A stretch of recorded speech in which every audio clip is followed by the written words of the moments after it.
ঋণে জর্জরিত, ঋণের কারণে কোনো কাজ করে শান্তি পাইতেছেন না, শান্তি পাচ্ছেন না, ঘরে ঘুমাইতে পারতেছেন না, ব্যবসায়িক প্রতিষ্ঠানে যাবেন, ব্যবসায়িক প্রতিষ্ঠানে যাওয়ার কোনো অবস্থা নেই, চতুর্দিক থেকে আপনার পিছনে বাড়িতে এসে মানুষ হামলা করে ঋণের জন্য, ব্যবসায়িক প্রতিষ্ঠানে গেলে আপনার পিছনে মানুষ সিরিয়াল ধরে, খালি ঋণ আর ঋণ, ঋণ আর ঋণ।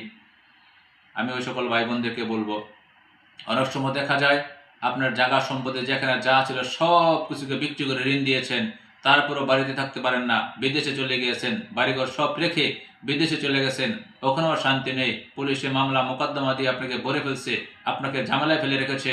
আমি ওই সকল ভাই বোনদেরকে বলবো, আল্লাহর শপথ করে বলছি, আল্লাহর কসম করে বলছি, এই দোয়াটি মাত্র সকালে একবার পড়ুন, বিকালে একবার পড়ুন, অর্থাৎ ফজরের নামাজের পরে মাত্র একবার পড়ুন, মাগরিবের নামাজের পরে একবার পড়ুন।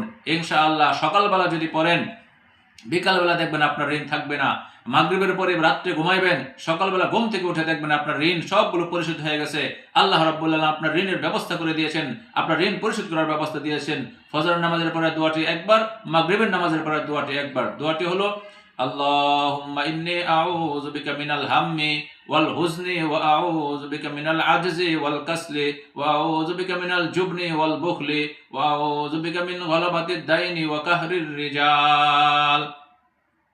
আল্লাহুম্মা ইন্নী আউযু বিকা মিনাল হাম্মি ওয়াল হুজনি ওয়া আউযু বিকা মিনাল আজজি ওয়াল কাসলি ওয়া আউযু বিকা মিনাল জুবনি ওয়াল বুখলি ওয়া আউযু বিকা মিন গলাবাতিদ দাইনি ওয়া কাহরির রিজাল। এক সাহাবী অসময়ে মসজিদে ঘুমিয়ে আছেন, আল্লাহর হাবিব জিজ্ঞাসা করলেন, ও সাহাবী তুমি ঘুমাই রইলে কেন? সে বলতেছে, ওগো আল্লাহর হাবিব, আমার এত ঋণ, এত ঋণ, চতুর্দিক থেকে আমি ঘর থেকে বের হলে মানুষ আমার পিছনে দৌড়াইতে থাকে, আমাকে ঋণের জন্য ব্যথা দিতে থাকে, ঋণের জন্য আমাকে কষ্ট দিতে থাকে, ঋণের জন্য চাপ দিতে থাকে। তো আল্লাহর হাবিব বলেন, ওই সাহাবী বলেন যে আমাকে আল্লাহর হাবিব এই দোয়া শিক্ষা দিয়েছেন, এই দোয়ার উপর আমি আমল শুরু করে দিলাম। সপ্তাহখানেক পরে আল্লাহর হাবিবের সাথে আমার সাক্ষাৎ, আল্লাহ রাসূলের সাথে সাক্ষাৎ। তো আল্লাহ রাসূল জিজ্ঞাসা করলেন, তো ও সাহাবী তোমার কি অবস্থা? তো ওই সাহাবী বলতেছে, ও আল্লাহর হাবিব, আপনি যে আমাকে দোয়া শিক্ষা দিয়েছেন, এই দোয়ার উপর আমল করেছি, আলহামদুলিল্লাহ সুম্মা আলহামদুলিল্লাহ। আমার যত ঋণ ছিল এই দোয়ার বদৌলতে আল্লাহ আমাকে এত সম্পদ দিয়েছেন, আমার সকল ঋণকে আমি পরিশোধ করে ফেলেছি।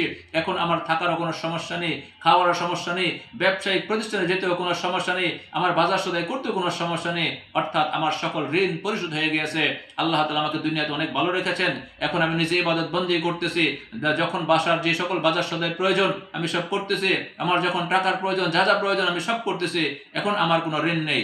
এই জন্য মুহতারাম ভাইয়েরা, আমি আপনাদেরকে যে দোয়ার কথা বললাম, এই দোয়াটি মাত্র ফজরের নামাজের পরে একবার আর মাগরিবের নামাজের পরে একবার। আবার যদি মাগরিবের নামাজের পরে ঘুমায় যান, ইনশাআল্লাহ সকালবেলা দেখবেন আলহামদুলিল্লাহ আপনার ঋণ সব পরিশোধ হয়ে যাবে, আল্লাহ তাআলা আপনার ঋণ পরিশোধ করার ব্যবস্থা করে দিবে। এই